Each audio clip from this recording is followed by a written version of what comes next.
앞에 말씀이 띄워져 있습니다. 찾으신 분들은 앞에 보시기 바랍니다.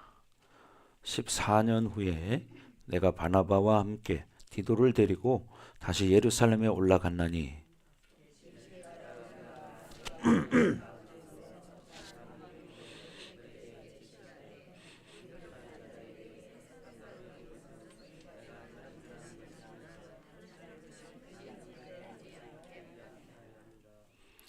그러나 나와 함께 있는 헬라인 디도까지도 억지로 할례를 받게 하지 아니하였으니 이는 가만히 들어온 거짓 형제들 때문이라. 그들이 가만히 들어온 것은 그리스도 예수 안에서 우리가 가진 자유를 엿보고 우리를 종으로 삼고자 함이로되. 아멘. 자, 오늘은 이 2장 이제 시작합니다. 자, 지난주에 이제 1장 말씀을 다 들었는데 결국 하나님이 우리를 하나님의 자녀로 부르신 것은 세상에 있는 육체적인 죄 모든 이런 빚은 하나님이 예수님을 통해서 감당하셨다는 거죠. 예, 그래서 로마서에서 그런 말씀을 하셨는데 우리의 결국 뭐냐? 우리는 육체의 빚이 없다 이제. 왜? 예수님이 지셨기 때문에. 그래서 결국 이 갈라디아서가 율법과 함께 설명하는 부분이 뭐냐면 은혜로 살아야 된다는 거예요. 은혜로 살아야 된다. 은혜로 살아야 된다. 그래서 율법은 항상 은혜로 살지 않는 빚을 감당하게 하는 거예요.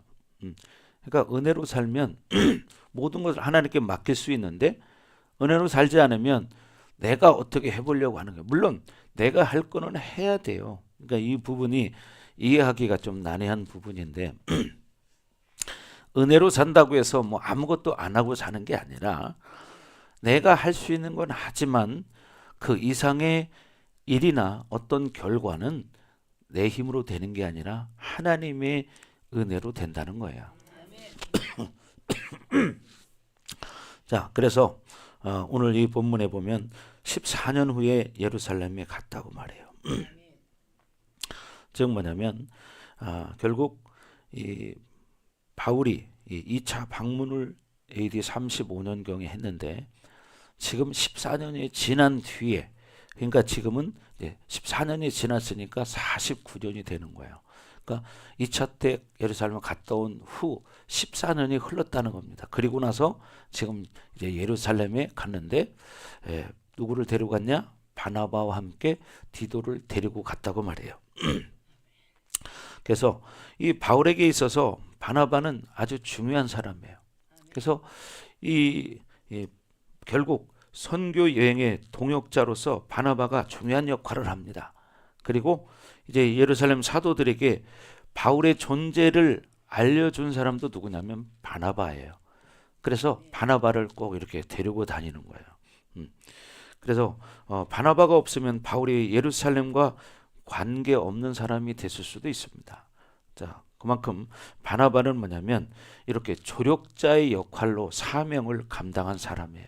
그러니까 사실 우리가 목회를 해도 조력자의 역할을 감당하는 사람이 있어요. 성도들 가운데도. 그래서 뭐냐? 하나님의 교회를 세워나가게 만드는 거죠. 그게 뭐냐? 조력자예요. 동역자이고. 그래서 여러분들의 삶이 정말 그렇게 조력자의 삶이 되는 것이 성도로서는 가장 큰 하나님 앞에 복을 받는 길입니다. 그죠? 하나님의 일을 한 거기 때문에. 그래서 결국 우리의 인생이 하루하루 지나가지만 이게 그냥 지나고 끝나는 게 아니라 이것은 다 뭐예요? 세이브가 되는 거예요. 차곡차곡 우리 인생이 어디에? 하늘에 기록이 다 되는 거기 때문에 여러분의 삶이 하루하루를 정말 믿음으로 하나님 기뻐하는 그런 삶을 살아야 한다는 거죠. 그리고 어떻게 하면 하나님의 교회를 세우는데 내가 도울 수 있을까? 아니면 복음을 전하는데 도울 수 있을까? 이런 사명감을 가지고 사는 인생이 가장 복된 인생이다. 이렇게 볼 수 있습니다. 그래서 이 바나바 같은 사람은 바울의 사역을 옆에서 적극적으로 지지하고 돕고 이렇게 그런 역할을 감당했던 사람이에요. 자, 그리고 이제 디도를 이제 데리고 올라갔다고 말하는데, 이제 뒤에 보면 나오지만 디도는 헬라인입니다. 근데 이제 디도를 데려간 이유도 있을 거예요. 왜? 이 예루살렘에 있는 이 유대인들, 이들 중에는 물론 이 복음을 받아들인 사람들이 있는데, 이들 중에는 다른 복음을 전하는 사람도 있다 그랬죠. 다른 복음을 전하는 사람은 어떤 사람들이냐면, 복음을 믿어도 그래도 유교적인 이런 할례라든가 이런 것들을 해야 된다는 거예요. 그래서 여러분들이 그런 걸 잘 봐야 돼요. 우리도 예수를 믿지만 어떤 율법적인 것을 뭔가를 해야만 내가 구원을 받는다, 이런 착각을 하고 사는 사람도 있고, 어떤 그 죄책감에 사로잡혀서 거기서 벗어나지 못하는 사람도 있고. 그래서 이 디도를 데려간 이유는 뭐냐면, 디도는 뭐예요? 헬라인이에요. 이방인이에요.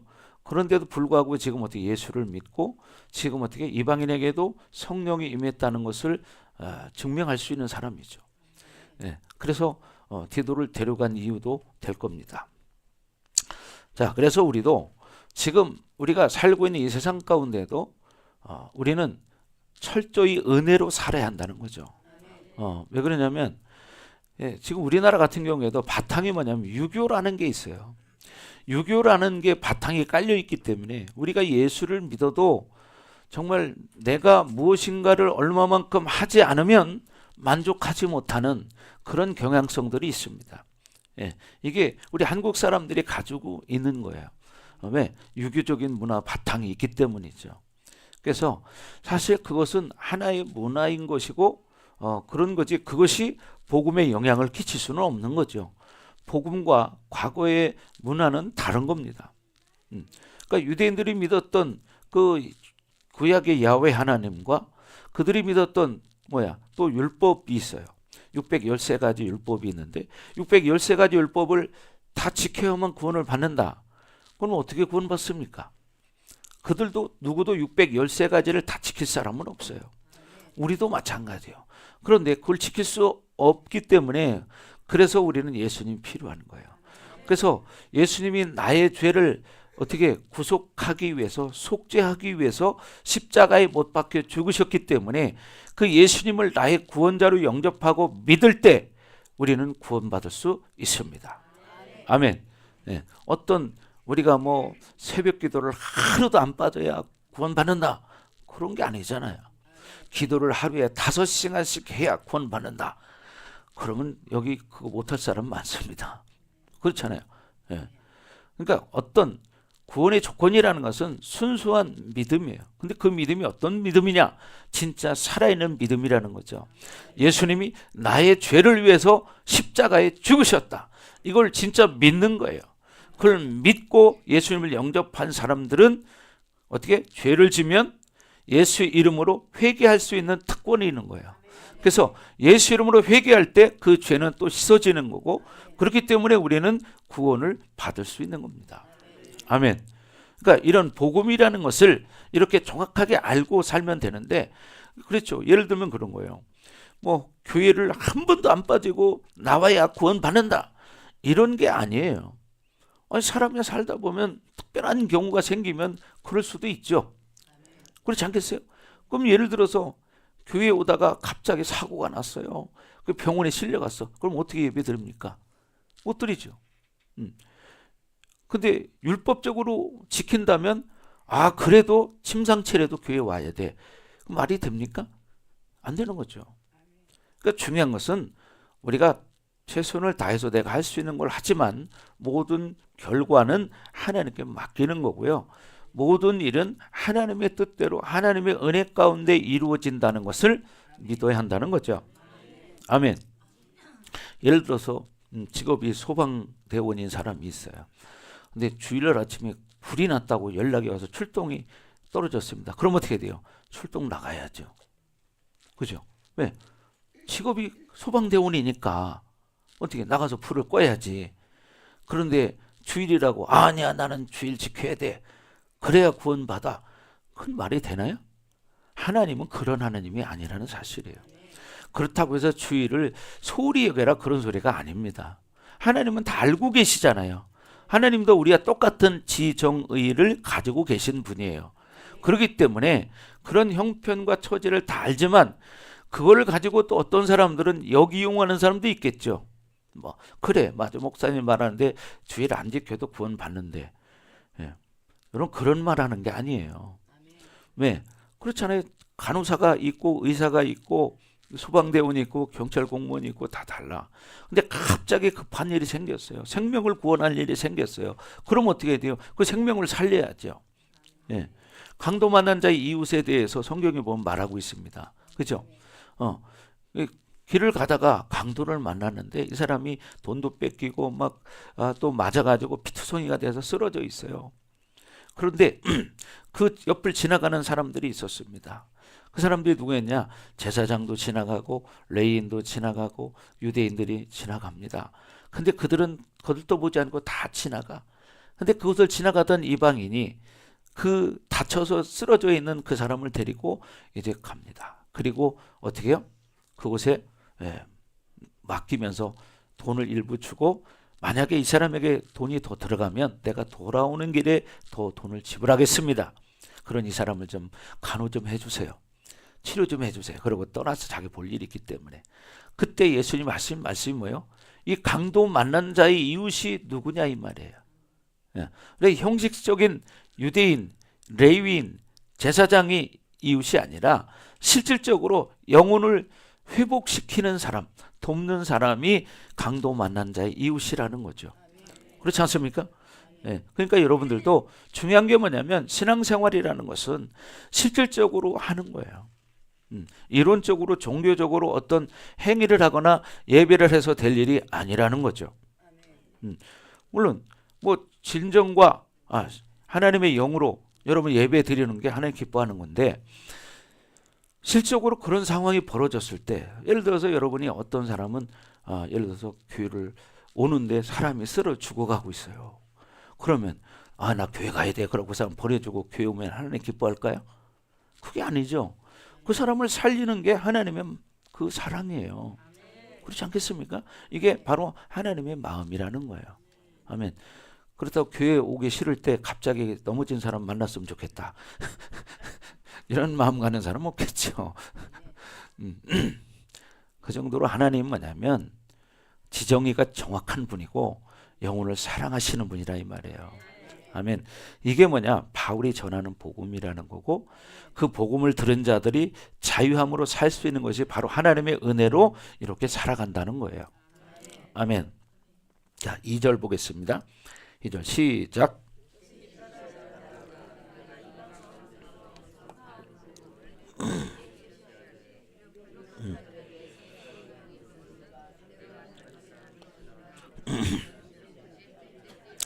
예, 헛되지 않게 하려 함이라.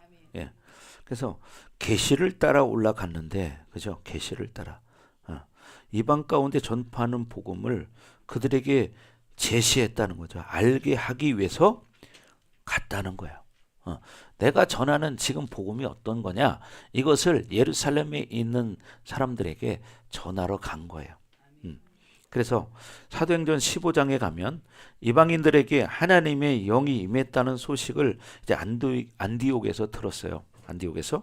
근데 유대인들에게는 이게 놀라운 일이죠. 왜? 자기들만 하나님의 자녀고 하나님 백성이라고 생각했어요.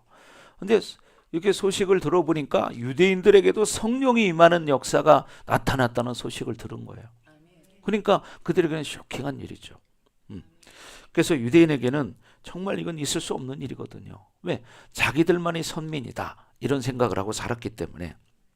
그래서 이 복음은 오직 유대인에게만 처음에는 전해졌어요. 그런데 어떻게? 결국 유대인들이 복음을 받아들이질 않아요. 그래서 여러분 요한복음 1장 11절 띄워주세요. 거기 뭐라고 말하고 있나? 예. 빛이 비춰졌지만 자기 백성에게 왔지만 그들은 어떻게? 예수님을 받아들이지 않아요. 영접하지 않아요. 그래서 어떻게? 영접하는 자, 곧 그 이름을 믿는 자들에게는 하나님의 자녀가 되는 권세를 주셨다. 이렇게 말하는 거예요. 자, 11절 다 같이 시작. 그죠? 자기 땅에 왔는데 자기 백성이 영접하지 않아요. 그러니까 이 복음이 어떻게 이방에게 전해지는 거예요. 그래서 어떻게 영접하는 자, 영접하지 않는 사람들이 있지만 예수님을 메시아로 구원자로 영접하는 자, 곧 그 이름을 믿는 자들에게는 하나님의 자녀가 되는 권세를 주셨다. 자, 그래서 복음의 안목이 이 당시까지만 해도 유대인의 좁은 관점 밖으로 나가지 못했다는 거죠. 이게 무슨 얘기입니까?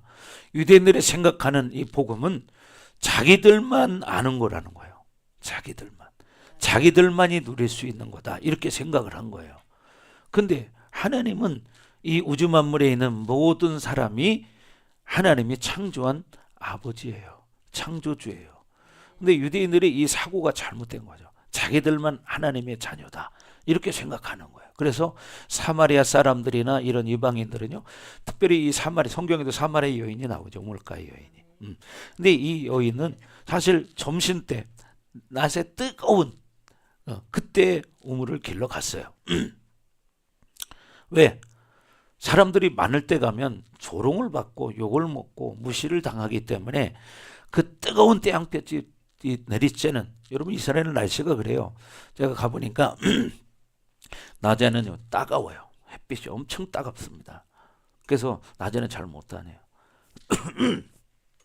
그러니까 이 여인이 그 점심때 뜨거운 대낮에 물을 뜨러 갔는데 거기서 누구를 만나요? 예수님을 만나죠. 그 예수님 말합니다. 나에게 물 좀 달라고. 그래 그 물을 마십니다. 그리고 나서 예수님 하신 말씀이, 내가 누구인지를 알았더라면 영원히 목마르지 않은 생수를 내가 내게 주었을 거다. 근데 이 여인은 그걸 이해를 못하는 거죠. 왜? 아직 예수님을 모르기 때문이에요. 여러분, 이렇게 이방인들은 사람 취급을 받지 못했습니다. 옛날 우리나라로 말하면 옛날에 양반 쌍놈 있던 시절에 보면은 뭐 백정이라든가 이런 사람들은 사실 사람 취급 제대로 못 받은 사람들이에요. 그런 거죠. 그래서 이 복음이라는 것은 이제 오직 유대인들에게만 주어진 게 아니라 전 세계에 있는 모든 이방인들께까지 전해져야 한다고 여러분 사도행전에 말하고 있습니다. 그렇죠? 자, 그래서 이 예루살렘의 핍박이 시작되면서요, 초대교회 때 이 8만 명이 넘는 많은 이 기독교인들이 있었어요. 그때 8만 명이 넘는 어마어마한 숫자의 이 기독교인들이 이제 흩어지게 됐어요. 근데 그것이 사실은 뭐가 됐느냐? 그들이 복음을 전하는 통로가 돼버린 거예요. 그래서 흩어진 유대인들 이런 말이 있죠. 그래서 디아스포라 이렇게 말을 하는데, 그들이 지금은 다시 이제는 어떻게 이스라엘로 돌아오고 있습니다. 자, 우리가 생각할 때는 예수를 믿으니까 핍박을 받아. 그러니까 얼마나 고통스러워. 그러니까 어떻게 심지어는 도망가야 돼. 내가 예수를 믿고 복을 받아야 되는데 왜 예수 믿으니까 이런 핍박이 오는 거지? 이렇게 생각할 수도 있어요. 근데 예수님은 그런 고난과 고통을 통해서 결과적으로 나중에 보면 뭐였어요? 이 복음을 확산시키는 일을 하신 거야. 그런 것처럼 지금 우리에게 당한 어떤 환난과 고난과 핍박이 있는 것은, 고통이 있는 것은 고통 자체로 끝내려고 하는 게 아니라는 거예요. 그 고통을 통해서 하나님이 원하시는 게 있고 이루실 일이 있기 때문에 그런 과정을 통해서 하나님이 어떻게 복음을 증거하고 사람을 변화시키고 영혼이 회복되는 그런 일들이 일어나는 거죠. 아멘. 그러니까 우리가 살아가면서 어떤 어려운 일을 만납니다. 가정적으로, 개인적으로, 또 뭐 여러 가지 사회적으로, 또 아니면 질병으로, 사건 사고로 어려운 일을 당해요.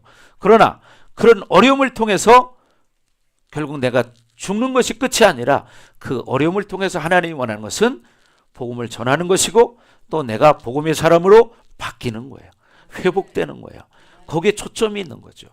그래서 우리가 이 땅에 살아가는 것은 뭐 여러 가지 일들 많잖아요. 육신적으로 보면 괴롭고 고통스럽고 이런 일 얼마나 많습니까? 또 주변에 있는 사람들이 나를 괴롭히는 경우도 있고 또 가족들이 괴롭히는 사람도 있고, 그러나 그런 것들의 사실은 뭐냐면 내가 복음으로 더 열정적으로 믿음으로 살 수 있도록 만드는 계기가 되기도 합니다. 아멘. 예. 그래서 여러분 믿음으로 살아야 된다는 거예요. 예. 그래서 복음이 이제 이방인에까지도 전해집니다. 예, 특별히 사도행전 10장에 가면 고넬료 집안에 하나님의 영이 임했습니다. 사도행전 10장에 가면, 그리고 스데반 집사가 이제 순교하는 일이 계속 일어나는데, 왜? 생명이 퍼지기 위해서는 여러분 반드시 뭐가 있어야 되냐면 생명이 희생돼야 한다는 거예요. 이걸 우리는 사실 잘 이해를 못해요. 생명이 전해지기 위해서는요, 생명이 희생돼야 돼요. 그래서 우리나라에 이 복음이 들어올 때도 얼마나 많은 선교사님들이 죽어가는지 몰라요. 근데 우리는 그런 고통이 없었으면 좋겠는 거예요. 왜? 지금 당장 힘들고 고통스러우니까. 그러나 복음이 우리 가운데 전해질 때는요, 그냥 전해진 게 아니라 수많은 사람들의 생명의 피가 흘려서 우리에게 복음이 전해진 거예요. 그래서 저와 여러분들이 지금 이렇게 예수를 믿고 구원받은 하나님의 자녀로 살아갈 수 있는 이런 상황이 만들어진 거지. 여러분도 마찬가지. 여러분 한 사람이 여러분 가정을 복음화시키기 위해서는 여러분 십자가 져야 됩니다. 그렇죠. 이 자리에도 성도님들 가운데 한 사람 자기로 말미암아 자기 가정에 복음이 들어간 사람들이 있잖아요. 그렇죠? 예. 그렇게 되기까지는 뭐가 있어요? 핍박이 있습니다. 핍박이. 엄청난 핍박이 있어요. 그래서 성경에는 심지어 뭐라고 그래요? 원수는 내 가족 중에 있느니라. 이런 말을 합니다.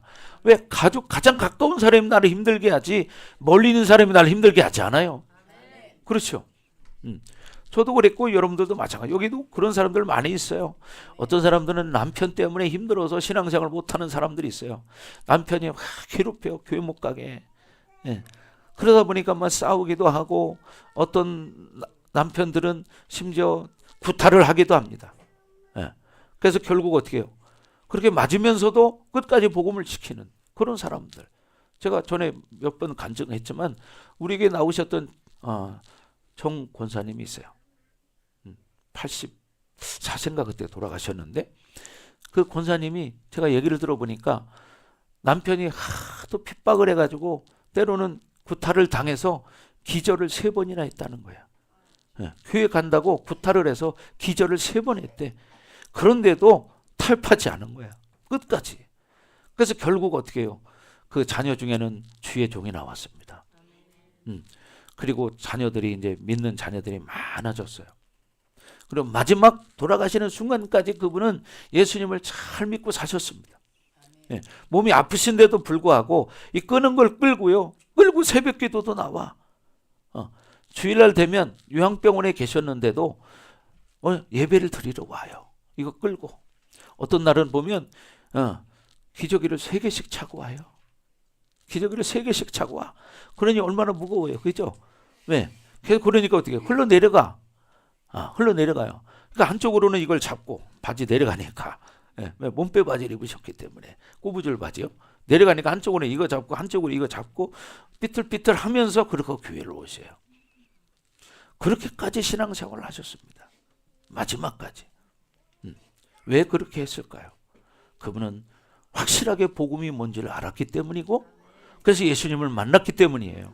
그러니까 그렇게 신앙생활 하다가 돌아가셨습니다. 예. 마지막 순간까지. 참 제가 만난 많은 성도들이 있지만 제 기억에 남는 분 중에 한 분이 바로 그 권사님입니다. 여러분들도 그래서 남은 인생을 이렇게 믿음으로 사시기를 주의 이름으로 축원합니다. 아멘. 네. 김문혜 권사님 어떻게 눈이 작아지셨나요? 네? 그래서 일주일 만에 보니까 눈이 완전 초승달이 돼버렸네요. 초승달이 됐어요. 여러분 이렇게 오랜만에 보면 금방 표시가 나잖아요. 눈이 이렇게 정상적으로 떠져야 되는데 초승달이 이렇게 됐어요. 우리 또 강정수 집사님 얼굴이 부셨고 보니까 얼굴이 부셨어요. 네. 자, 여러분 봐봐요. 이런 변화들이 다 있죠. 이거 뭐냐? 우리는 육체를 가지고 있기 때문이에요. 그러나 우리 안에는 또 영이 있어요. 우리가 얼마나 또 성령으로 사느냐에 따라 달라질 수도 있고, 그래서 여러분들이 늘 말씀 먹고 말씀으로 살아야 됩니다. 성령 충만한 삶을 살으셔야 돼요. 아멘. 그래서 여러분 이 생명이 전해지기 위해서는 어떠냐? 생명의 피를 흘려야 되는 거예요. 그래서 예수님이 우리를 위해서 이 땅에 오셨고 십자가를 지시면서 그 보혈을 흘리신 거예요. 그래서 우리 죄를 씻기는 예수의 피밖에 없네. 아멘. 예수의 피밖에 없네. 예, 그렇게 되는 거죠. 그래서 여러분 어떤 이런 부흥도 마찬가지예요. 이런 부흥이 오기 위해서는요 그런 과정들이 있습니다. 그럼요 그런 부흥이 오기 이제 심령 대부흥회 뭐 이런 거 있잖아요. 그러면 심령 부흥이라는 게 뭐예요? 사람이 새 사람이 되는 거예요. 새 사람으로 바뀌는 거예요. 그런 심령 부흥이 일어나기 위해서는 어떻게 돼요? 어떤 하나님의 은혜가 필요한 거죠. 그런 때로는 고통스러운 순간이 있고 시간이 있습니다. 심령이 그럼 완전 뒤집어지면 180도 다른 삶을 사는 사람들이 있죠. 야, 그래서 우리는 어디가 지은이 앉아? 오늘따라 왜 왔다 갔다 하냐? 가만히 앉아 있어. 자, 그래서 여러분, 우리는 이렇게 생명의 희생이 있어야 생명이 창출된다는 걸 알아야 돼요. 그럼 어떻게 하냐? 여러분 스스로가 여러분 가정에 십자가를 져야 되는 거야. 아멘. 십자가를 져야 그 가정에 십자가가 들어가는 거예요. 아멘. 지훈이도 아멘. 그래 잘 들어. 그래. 자, 그래서 이 우리는요 하나님의 놀라운 은혜의 시간을 더 기다려야 되는 거예요. 내가 원하는 대로 내 뜻대로 하나님이 일하진 않아요. 그렇죠? 그래서 순교는요 초대교회는 일반적인 일이었어요. 예수 믿다가 죽는 것이 그냥 일반적인 일이었다고요. 지금은 우리나라에서는 상상할 수 없는 일이에요. 근데 그 시대에는요 예수 믿는 사람들이 순교당하는 일은 그냥 비일비재했어요. 그러나 지금도 중동 지역에 가면요 순교당하는 일들이 흔히 있습니다. 지금도. 근데 우리는 이해가 안 되죠. 왜? 너무 편하게 자유롭게 믿기 때문이요. 근데 생각해 보세요. 그 사람들이 왜 죽으면서까지 그 복음을 전할까요? 그죠? 왜 죽으면서까지 복음을 전할까? 그곳에는 복음 속에는 영생이 있기 때문이에요. 뭐가 있다고 용기야? 잘 들어. 자, 여러분 영생이 있기 때문이죠. 그걸 실질적으로 체험한 사람들은 죽음이 다가와도 굽히질 않습니다. 그래서 지금도 그렇게 죽어가는 사람들이 있다는 것이고 여러분 가까운 우리 북한 땅에도 예수 믿는 사람들이 많이 있습니다. 그들은 진짜 어떤 굴 속에 들어가서 예배를 드리고 산 깊은 산 속에 들어가 예배를 드려요. 또 어디 가서 예배를 드리려면 보초를 몇 명씩 세워가면서 예배를 드린다는 이야기를 제가 들었어요. 왜? 북한에서는 예수를 믿다가는 감옥에 갇히거나 아우지 탄광에 보내지거나 죽음을 당합니다. 근데 우리는 어떻게? 같은 한 민족인데 38선 하나 사이에 이 남한에서는 자유롭게 예수를 믿을 수 있고 북녘 땅에서는 믿을 수가 없는 거예요. 왜? 공산주의에 복음이 들어가면 완전히 무너져 버리거든요. 그래서 공산주의에서는 철저히 복음을 믿지 못하게, 예수를 믿지 못하게 하는 거예요. 중국도 마찬가지잖아요. 중국도 공산주의이기 때문에 지금 드러내놓고 예수를 믿을 수가 없어요. 그래서 중국에 많은 크리스찬들이 있습니다. 1억 명이 넘는 크리스찬들이 있습니다. 그렇게 핍박을 가하고 감옥에 가두어도 그들은 얼마나 뜨겁게 예수를 믿는지 모릅니다. 그래서 한국 목사님이 중국에 집회를 하러 가면 막 3일 4일 길을 걸려서 오는 사람들도 흔히 있습니다. 흔히 3일 4일 길을. 저 그런 사람 많이 봤어요. 중국에 가서. 근데 우리나라는 여기서 부산에 있다고 해도 절대 안 가. 부산은 그만두고 대구 있다고도 안 가. 대전 바닥에서도 안 가. 그만큼 뭐냐? 신앙이 식었다는 얘기예요. 여러분 진짜 살아있는 갈급함이 있는 사람은 거기가 어디든지 쫓아가는 거예요. 3박 4일을 버스를 타고 기차를 타고 번갈아 가면서 왔대. 3박 4일을. 얼마나 사모하면 그렇게 하겠습니까? 그리고 집회를 하다가도 한번 공안이 들이닥친 적이 있었어요. 근데 어떻게 우리는 얼굴이 중국 사람 똑같잖아요. 그러니까 다행히 한국에서 온 사람이 있다는 걸 몰랐기 때문에 그 리더하고 그 관계자만 데리고 간 거예요.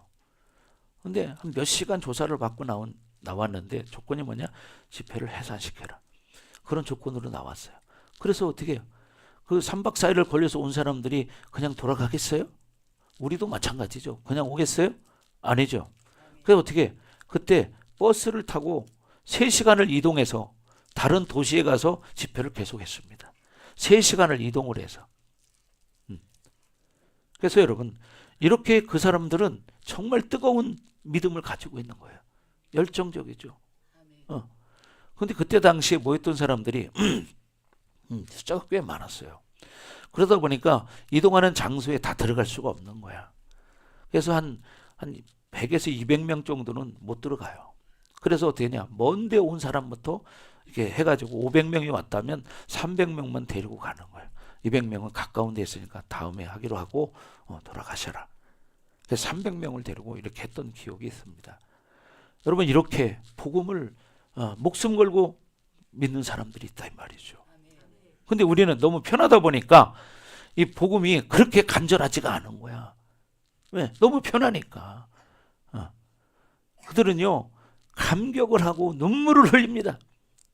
예배 시간이 되기 전에 1시간, 2시간 전부터 나와 있어 기도를 해요. 예배 시간 1시간, 2시간 전부터. 얼마나 갈망하면. 그러니 그들에게 어떻게 안수하면 그냥 병이 떠나가고 다 해결돼 버리는 거야. 그런 사모함이 있기 때문에. 예배 시작 전에 그래서 뭐냐면 치유부터 한 1시간 정도는 하고 시작을 합니다. 사람들이 막 다 모여 있어요. 그럼 어떻게 다 그냥 기도해 주는데, 여러분은 지금 여기서 목사님한테 기도 받을 때 막 최하 20분, 30분 막 이렇게 사역을 받잖아요. 거기서는 그럴 시간이 없잖아요. 사람이 많으니까. 그러니까 어떻게 그냥 안수해 주는 거예요. 10초. 근데 어떻게 10초 안수해 줘도 병이 떠나가고 다 회복되고, 허리 아팠던 사람 허리가 쫙 펴지고, 못 걷던 사람이 걷고, 이런 역사가 비일비재하게 나타나. 심지어 어떤 사람은 피부병 걸린 사람도 완전히 깨끗해지고, 정신질환자도 깨끗해지고, 이런 일들이 그냥 어마어마하게 일어나는 거예요. 왜? 사모함이 있기 때문이에요. 그러니까 여러분들도 그런 사모함을 갖기를 주의 이름으로 축원합니다. 아멘. 그런 사모함을 가지면 해결되는 거예요. 아멘. 아멘. 해결됩니다. 자, 그래서 여러분, 우리는 하나님의 은혜로 주와 복음의 영광을 본 사람은 그렇게 살 수 있다는 거예요. 그죠? 예수님과 그 복음의 영광을 본 사람은 순교도 두려워하지 않는다. 그래서 우리는 바울이 이렇게 예루살렘 공회에 간 이유가 뭐냐면, 이 종교회의, 쉽게 말하면 그런 거예요. 예루살렘에서 종교회의가 있는데 바울이 거기를 지금 참석한 거예요. 왜? 거기에서 모든 결정을 하기 때문에 바울이 가서 내가 전하는 복음이 바로 이런 거다, 이걸 알리기 위해서 지금 여기를 간 거예요 지금. 그러니까 그들이 믿는 것은 믿지만 어떻게 돼요? 율법으로 믿는 거예요. 근데 바울이 전하는 복음은 뭐냐? 진정한 자유가 있는 거예요. 그러니까 그들이 생각할 때는 이해가 안 되는 거야. 이해가. 그래서 성경에 보면 그들이 가만히 들어와, 이런 말이 표현이 나와요. 왜 그러냐면 그들이 가만히 들어와서 이들 속에 있는 자유를 빼앗기 위해서요. 그래서 거기서 쉽게 말하면 혼합주의를 만드는 거죠. 그래서 어떻게 올바른 순수한 신앙과를 갖는 게 아니라 어떤 율법적인 걸 섞어버리는 거예요. 그래서 물론 복음도 필요하지만 율법도 지켜야 된다. 할례도 해야 된다. 이런 식으로 섞어버리는 거예요. 그러나 지금 여기 이제 뒤에 보면 나오지만 바울은 헬라인 디도를 데려갔지만 자기가 데리고 있는 헬라인 디도까지도 어떻게 할례를 행하지 않았다고 말합니다.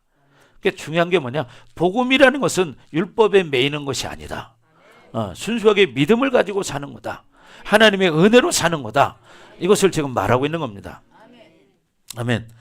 그래서 율법주의로 지금 오늘날 현대교회도요, 교회가 죽어가고 있다는 사실이에요. 여러분 이걸 깨달아야 됩니다. 율법으로 사는 것이 얼마나 무서운지를 모르는 거예요. 여러분 율법은요, 믿음이 아니라 신념인 거예요. 이걸 알아요. 율법은 믿음이 아니라 신념이다. 여러분 천주교인들 보십시오. 천주교인들 많죠. 예, 다니다 보면 천주교인들 참 많아. 근데 그들은 나 성당 다녀요. 그러면 남들이 볼 때는 교회나 성당이나 다 똑같은 것 같잖아요. 여러분 완전히 다릅니다. 이걸 아셔야 돼요. 완전히 달라요. 천주교는 완전히 혼합주의가 완전히 섞인 가장 대표적인 단체예요. 그래서 그들을 통해서는 구원을 받을 수 없다. 그들은 왜 그러냐?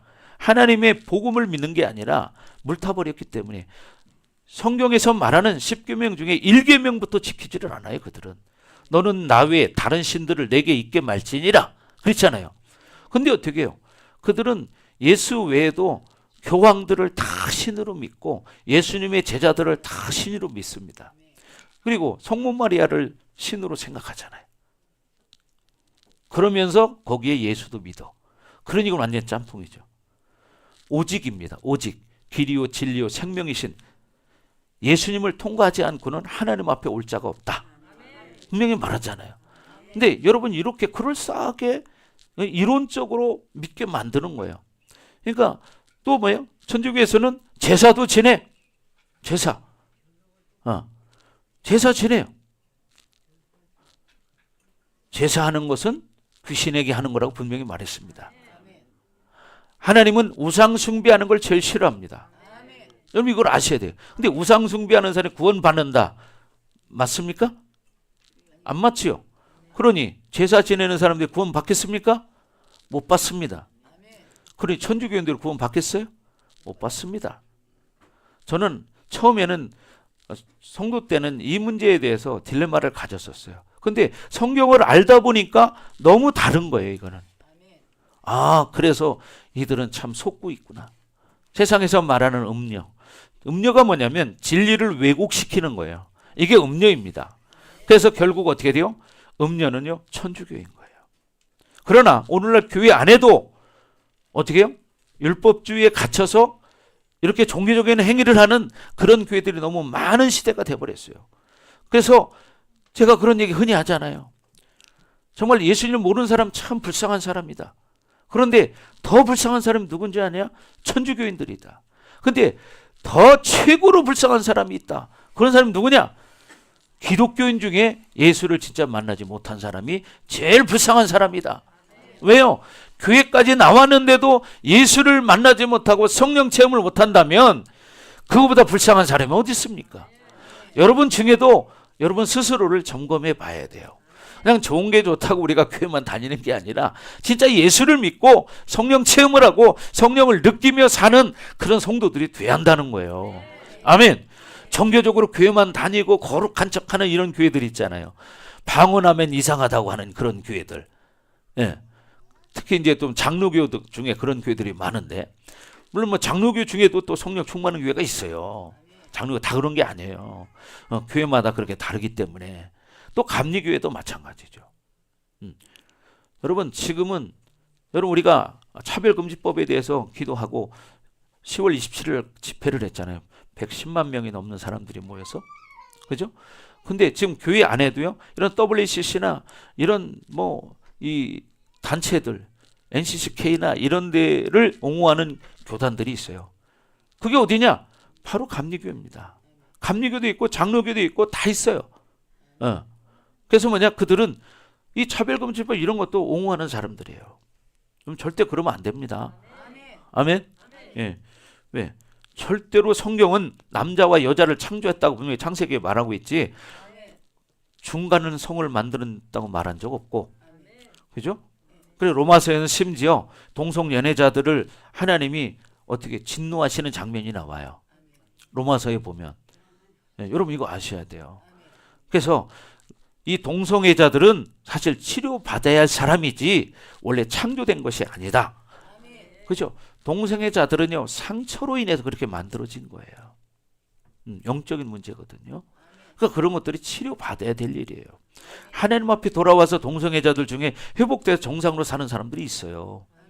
그런 간증자들도 있고. 그래서 우리는 기도해야 되는 거예요. 여러분 이 차별금지법이 통과되면요 진리를 진리라고 말하지 못하는 때가 오는 거예요. 아멘. 예수님만이 구원이다 이 말을 못하는 때가 옵니다. 그거 했다가는 어떻게 돼요? 감옥 가요. 목사님 감옥 가야 돼. 예, 그렇죠? 목사님 감옥 가야 돼. 이런 일이 지금 현재 미국이나 이 외국에서는 이루어지고 있어요. 그래서 목사님들이 그 말 했다가 감옥에 가고 아주 벌금을 물고 막 이런 일들이 일어나고 있습니다. 그러니까 어떻게 차별금지법을 철저히 막아야 되고 그러니까 기도해야 되는 거야. 아멘. 그러니까 여러분도 나가서 전도 함부로 못해 이제는. 왜? 오직 예수 믿어야 구원받는 이런 말 못한다고.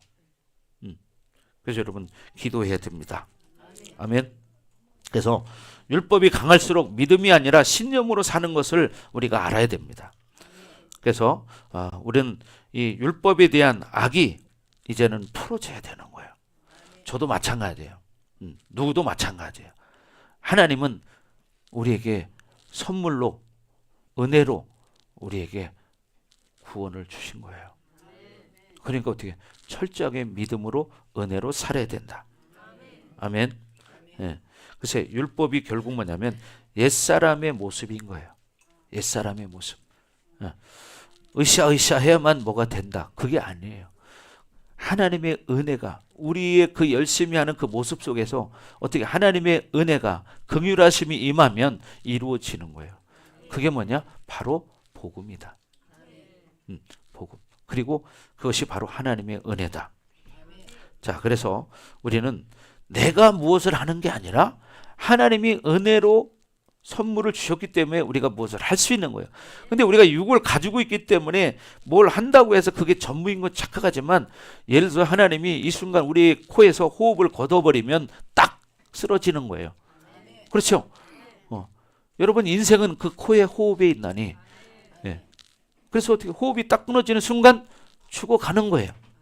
그럼 이걸 깨달으셔야 됩니다. 아멘. 그리고 무기력한 것도 마찬가지예요. 무기력하게 그냥 여전히 그냥 현실에 눌려 사는 것, 이것도 뭐냐? 은혜를 모르기 때문에 무기력하게 현실에 눌려. 그러니까 무기력하게 살 수밖에 없어. 여러분, 은혜는 무기력한 게 아니에요. 어떤 상황 속에서도 회복시키는 그 하나님의 은혜가 있기 때문이에요. 아멘. 이게 사실인데 이걸 모르는 사람들은 아직 이 사고가 깨지지 않은 사람도 있거든요. 물론 처음부터 다 알면 얼마나 좋겠어요. 저도 이게 깨지는데 시간이 많이 걸렸거든요, 처음에. 근데 이게 깨지고 나니까 더 확실해지는 거죠. 그래서 저는, 여러분, 제가 그런 얘기 하잖아요. 여러분, 전도할 때 좀 전도가 잘 안 되는 사람은 큰 곡이다. 큰 곡이. 그런 사람들이 변화되면 더 잘해요. 여러분, 그래서 포기하지 말고 복음 전하라, 그 소리예요. 아멘. 그래서 은혜는 할 수 있느냐 없느냐를 규정하는 게 아니에요. 자신이 할 수 있다 없다를 결정하는 게 아니라 하나님이 하라면 하는 거예요. 예를 들어서 돈이 내가 지금 100만 원밖에 없어요. 근데 하나님이 지금 뭐 10억짜리를 하래요. 그러면 말이 됩니까? 100만 원밖에 없는데 어떻게 10억짜리를 합니까? 우리 생각이. 근데 중요한 건 뭐냐? 하나님이 하라면 순종하는 거예요. 그럴 때 하나님이 그걸 만들어 가신다 이 말이죠. 예를 들면 이런 거죠. 홍해가 갈라질 때 하나님이 모세에게 뭐라고 말했습니까? 내 지팡이를 내밀라 그랬죠. 모세가 바닷물을 퍼냈나요? 아니잖아. 어떻게? 지팡이를 내밀었어요. 근데 어떻게? 지팡이만 내밀었는데 갈라지잖아. 그게 뭐냐? 그게 은혜라는 거야. 이해되십니까? 바로 우리 인생이 그런 거야. 그러니까 뭐냐? 말씀 앞에 순종할 때 하나님이 만들어 간다 이 말이에요. 아멘. 하나님이 역사하시면 그 어떤 것도 회복되는 거예요. 여러분, 아픈 사람에게는 지금 제일 소중한 게 뭐냐? 병이 빨리 낫는 거야. 근데 이렇게 보면 딴 사람들은 다 낫는데 왜 나는 안 낫는 거야? 또 이런 불신이 움직여요. 그죠? 그러나 그런 거 갖지 말아야 돼요. 왜 그러냐? 하나님의 때가 돼야 되기 때문이에요. 하나님의 시간이 필요한 거예요. 근데 하나님이 그렇게 늦게 하는 이유가 있어요. 과정 속에서 하나님이 할 일이 있기 때문이에요. 어떤 사람은 여러분 보셨지만 어떻게 한 방에 치유되는 사람도 있어요. 저는 그런 일 많이 봤거든요. 한 방에 한 번 기도에 치유되는 사람 많이 봤어요, 지금까지. 근데 어떤 사람은 시간이 오래 걸려서 치유되는 사람이 있더라고. 왜? 할 일이 있기 때문이에요. 우리 집사님도 빨리 고쳐졌으면 좋겠죠. 지금 딱 내가 통변을 해보니까 마음속에 그게 확 통변이 와요. 예. 그죠? 통변이 딱 오네요. 예. 누구도 마찬가지예요. 그런데 중요한 게 뭐냐면 내가 철저하게 하나님을 신뢰하는 거예요. 신뢰, 믿는 거예요. 어떤 상황이 돼도 믿는 거예요. 끝까지 믿는 거야. 불신을 갖지 않는 거예요. 그럴 때 하나님이 어느 날 순간 일하면 그냥 해결돼 버리는 거야. 아멘. 제가 엊그저께도 그런 얘기 했는데 어떤 목사님이 제가 간증하는 걸 봤거든요. 근데 그분은 참 학창 시절에 성령의 불을 받아본 사람이에요. 그런데 이분이 이제 성장하면서 세상을 알기 시작하더니 세상에 나가서 완전히 세상에 빠져 살았어요. 그런데 나중에 하나님이 어떤 은혜를 통해서 결국 그 목사님을 하나님 앞에 돌아오게 만들어요. 근데 그런 과정 속에는 여러 가지 일들이 있습니다. 뭐 사건 사고도 있고 질병도 있고 그래요. 결국은 이분이 돌아와요. 근데 돌아올 때까지 얼마나 많은 고통이 따랐는지 몰라. 심지어는 자기가 죽으러 설악산까지 갔었다는 거예요. 예. 설악산까지 가서 거기서 뛰어내리려고 할 때마다 음성이 들리는 거예요. 속에서. 왜? 성령을 체험한 사람이기 때문에. 그래서 결국은 그냥 죽지 못하고 내려와서 결국은 어떻게 하나님을 만났어요. 그러고 나니까 이 사람의 인생은 180도 다른 인생을 살기 시작하는 거야. 기도를 얼마나 하시는지 진짜 목에 있는 모든 근육이 다 닳아서 없어졌다는 거야. 기도를 얼마나 많이 했는지 목에 있는 근육이 다 닳아서 없어졌대. 그래 목소리가 제대로 안 나오고 단어가 어떤 단어는 말을 못하는 거예요. 그러니까 많은 사람들이 볼 때는 야, 저 사람 저렇게 하다 죽는구나 이렇게 바라봤어요. 근데 병원에서도 가능성이 없다고 말했습니다. 오직 기다리는 건 뭐냐? 하나님의 기적만 기다릴 수밖에 없다. 그런데 어떻게 해요? 하나님의 은혜로 그 목이 완전히 회복되어져서 지금도 목회를 하고 계십니다. 지금 살아계신 분이에요.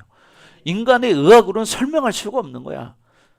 그 의사가 자기가 수십 년 의사 생활하면서 목에 이 살이 이렇게 완전히 다 닳아 없어진 사람 본 적이 없다는 거야. 근데도 어떻게 해요? 하나님의 은혜로 어느 날 치유가 돼버렸어요. 그러니까 뭐냐, 그 목사님은 하나님만 바라보는 거야. 죽어도 하나님. 그러니까 어떻게 완전히 다시 회복을 시켜줘 버린 거죠. 여러분 이런 경우들을 우리 흔히 보는데 각자에게는 그런 일들이 다 쉽게 일어나지는 않아. 그래 어느 날 한순간에 확 그런 역사가 또 일어나요. 그죠? 경험해보면 그런 역사가 일어나. 그래서 우리는 늘 믿음으로 살아야 된다는 겁니다. 아멘. 그래서 중요한 것이 뭐냐? 내가 할 수 있느냐 없느냐가 중요한 게 아니라 이게 하나님의 뜻이 무엇이냐를 아는 거예요. 하나님 뜻이 무엇이냐. 이것을 알고 살아가는 인생이 복된 인생이다. 예. 근데 세상 거 사실 여러분 다 즐겨보셨잖아. 목사님도 즐겨봤고. 그런데 지나고 보면 아무것도 없어. 쉽게 말하면 지금 이제 단풍철이 됐잖아요. 단풍 구경할 때는 참 이쁘고 아름다워요. 돌아올 때는 어떻게 해요? 해가 뉘엿뉘엿 넘어가면서 어두움 컴컴해지고 그러면 그 아름다웠던 단풍도 사라지죠. 그리고 여러분 가슴 속에는 이제 어떻게 허전함이 밀려오기 시작합니다. 이제 가을, 이제 늦가을이잖아요. 늦가을. 그래서 여러분들이 끝까지 여러분 안에 이 복음을 가지고 살라는 거예요. 그 복음을 알기 위해서 무던히 노력하셔야 돼요. 그럴 때 하나님의 은혜가 부어지면 깨닫는 역사가 일어나는 거예요. 아멘. 처음부터 여러분이 수준이 목사님 지금 수준이 된다면 얼마나 좋겠어요. 그렇지 않아요? 저도 마찬가지죠. 그런데 목사님도 이렇게 하나님과 이제 27년, 28년을 살아보니까 이제 조금 알 것 같아요. 아, 하나님이 이렇게 하시는구나. 그러니까 뭐냐? 이제 조급함이 없어지는 거예요.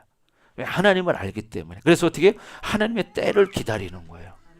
아멘. 그래서 여러분들이 정말 그렇게 믿음으로 살기를 주의 이름으로 축원합니다. 아멘.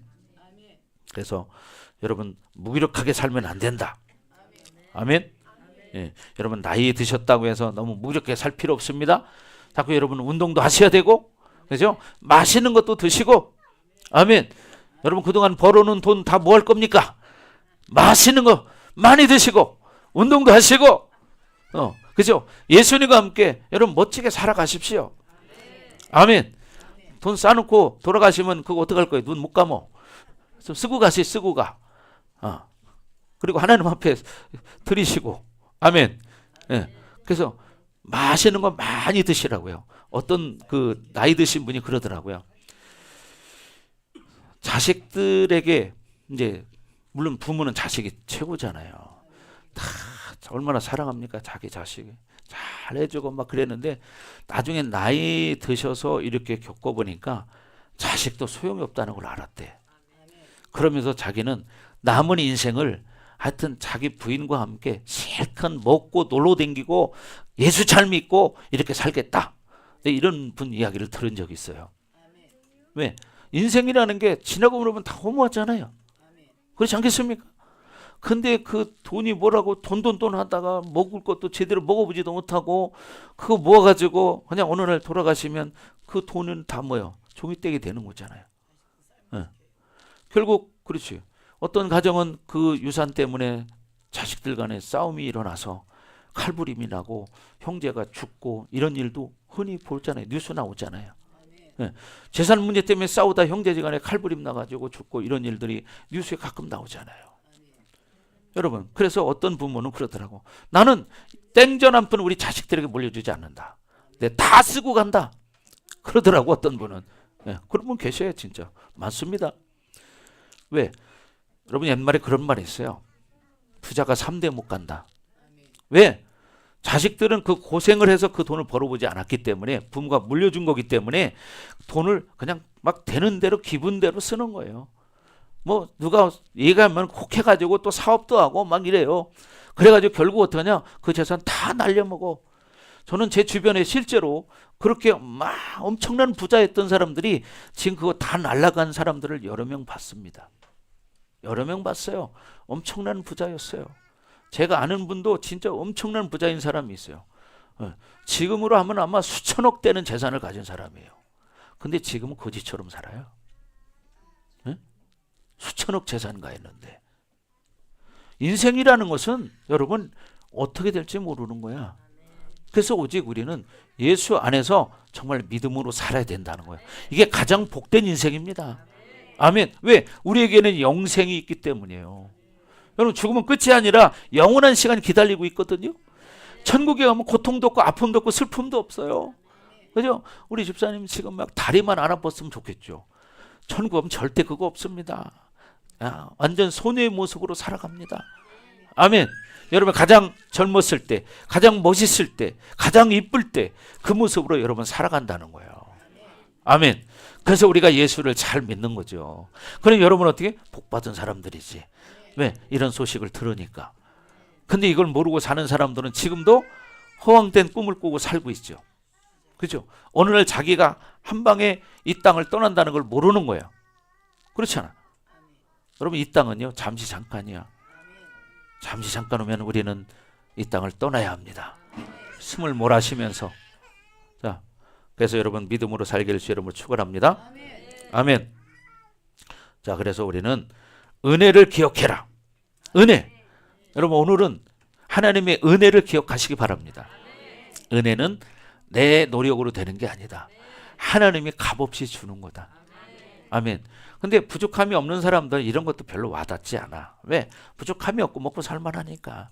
그러나 갈급한 자들에게는 이게 얼마나 소망이 되는지 모릅니다.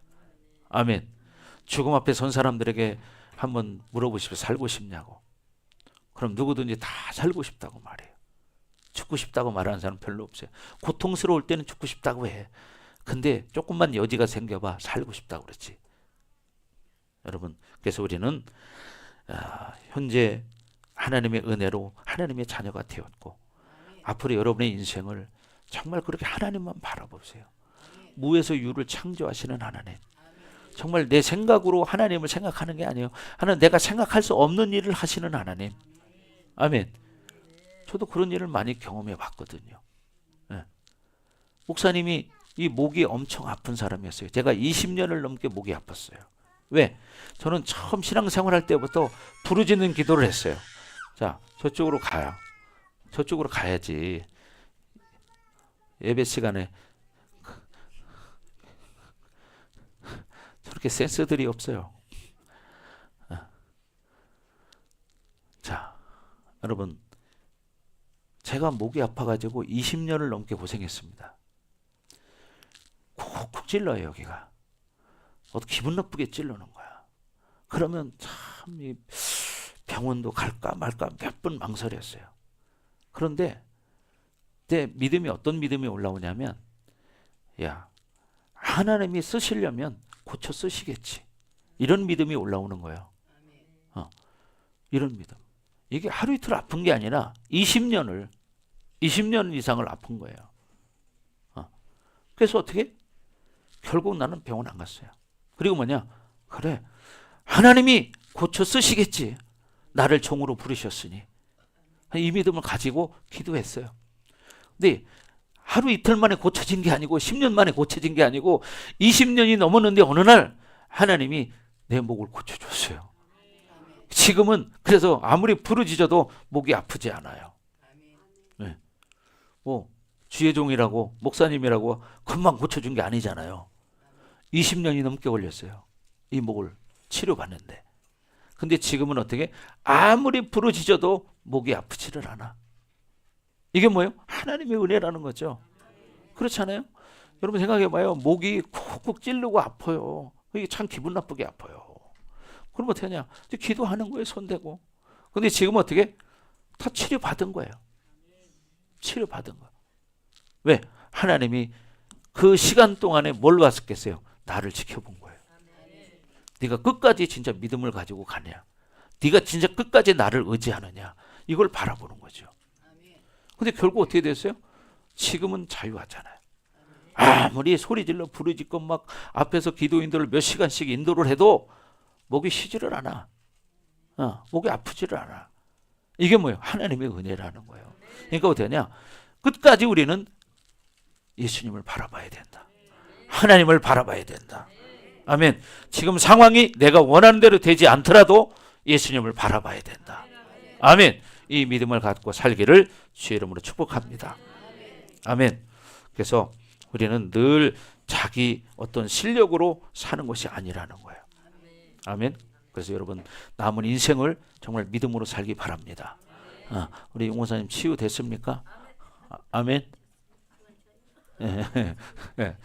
자, 믿으셔요. 믿으시면 되는 거예요. 그렇죠? 믿으면 됩니다. 그러나 여러분 그렇다고 목사님이 여러분 약 먹지 말라는 거 아니에요. 필요하면 약도 드십시오. 저도 약 먹습니다. 저도 약 먹어요. 그래서 감기 걸리면 감기약 먹어. 허리 아프면 허리 아픈 약 먹어요. 그러나 뭐냐? 기도해요. 기도. 약 먹지 말라는 게 아니야. 약도 하나님이 만드신 거예요. 아멘. 의사도 하나님이 만드신 거야. 그러니까 필요하면 여러분 병원도 가야 되고요. 때로 수술할 일 있으면 수술도 해야 됩니다. 근데 그런 거 하지 말라 소리 아니에요. 그러나 하나님의 은혜가 있으면 그거 없이도 치료할 수 있고 또 어떤 사람은 수술을 통해서도 하나님 치료하세요. 아멘. 그런 이야기 하는 거지. 뭐 예수 믿으니까 약 먹지 말고 병원 가지 마라 그 소리 하는 게 아니에요. 저도 오늘 아침에 약 먹고 내려왔어요. 나 코감기 걸려가지고. 그럼 약 먹는 거예요.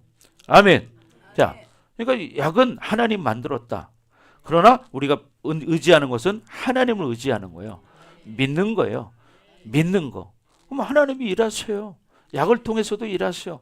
근데 하나님보다 약을 더 의지하지 마라 그 소리지. 약은 보조제예요. 진짜 고치는 분은 하나님이시다. 아멘.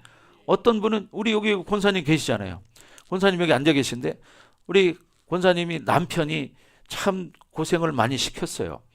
그런데 그 남편이 허리가 아프고 다리가 아프다니까 나이가 드시니까 어떻게 그걸 수술을 해준다는 거야. 그러니까 어떻게 허리 수술을 했습니다. 허리 수술을 했는데 더 좋아졌냐? 그렇지 않아요. 가서 고생만 하고 왔어요. 그 생살 찢이고 수술하고 왔는데 여전히 똑같습니다. 여전히.